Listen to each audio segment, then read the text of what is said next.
Yes. Begin the visual novel review. Well folks, here I am back in my beautiful loft apartment once more for another visual novel review. Tonight's review is about a visual novel I kind of stumbled upon and picked up on a whim. You know, one of those where you walk into the video game store, see it on a shelf for kind of cheap and not at all for $40 and go, yeah, let's give this one a shot.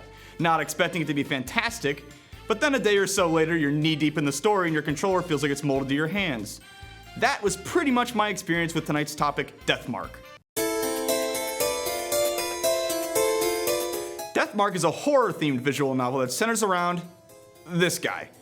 He's one of those guys who's named by the player, so we'll call him MC. You begin Deathmark by listening to two girls tell each other a scary story about, you guessed it, the Deathmark. They say that once you get the Deathmark, you suffer memory loss, and after a certain amount of time, you will, die. It then cuts to MC in front of a huge mansion that he won in a lottery and, wait a minute, wrong mansion, I mean this mansion. The MC doesn't remember who he is or anything about his life. He does, however, have a strange burning mark on his wrist. He also has a business card to a spiritual healer. Under the assumption that he came here to help with this mark, he goes into the mansion. Without giving away too much else, you end up meeting a living doll named Mary, who offers to help you get rid of the Deathmark. You also meet other victims of the Deathmark, whom you help get rid of the Deathmark by defeating spirits who have some sort of connection to each individual and how they obtained the Deathmark, all while attempting to get rid of your own Deathmark. One of the things that drew me in immediately was the setting. This game is based on Japanese urban legends, which are both very creepy and very engaging to read, and of course experience. Japanese urban legends are known to be quite brutal and graphic, but in very unique ways. Deathmark is no exception. This game is not for the faint of heart. Many of the visuals and themes during the game are outright scary and disturbing, but with that tinge of Japanese legend charm associated with them. That brings me to my second reason why I bought this game. The art, of course. Deathmark has some of the most amazing visuals I've ever seen in a visual novel. I'd even go so far as to say that it has some of the best visuals I've seen in a video game, period. Everything has this dark, gloomy look to it that of course is present in most horror games, but rarely does it look as beautiful as this. The detail on the backgrounds, how many different shades of color that can be put into one image of a dark classroom astonishes me every time I look at the game. Their uses of blues and greens really sets it apart from the rest. In particular, the special story shots and the monster designs are some of my favorite parts of the game. Some can be genuinely gross and creepy. They can make your stomach churn, and me, being the lover of horror stuff that I am, absolutely love every moment of it. The art is only half of a whole point though, because Deathmark flawlessly combines its beautiful art with its incredibly creepy atmosphere.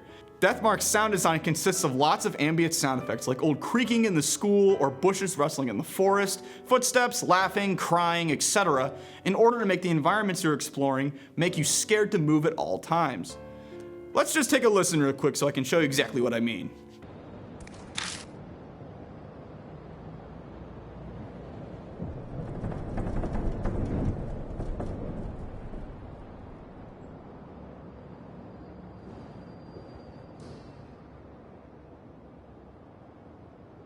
See, or hear? Now imagine that for the entire game. Deathmark is a prime example of what a scary environment should feel like in a game, both visually unnerving to look at and navigate, and auditorily ambiguous, as in you're not quite sure what a particular sound is coming from. Like, you know there's a ghost kid lurking around this place, but that crying sound might not be him, but it also could be him?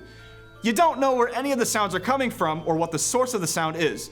Your brain just kinda goes nuts figuring out what those sounds are. Thus, fear exists.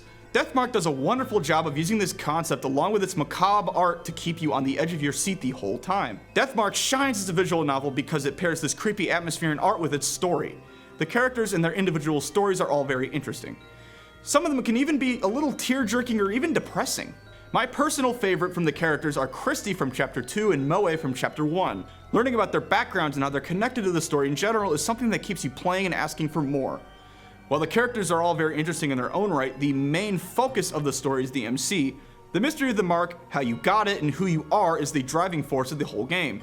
That's one of my main gripes I have with this game. I really enjoy the mystery of the player character, it's really interesting and a good driving force for the story, but on the other hand, I also enjoy the characters it presents as partners as well. The problem is, once you beat their respective chapter, the character kinda leaves.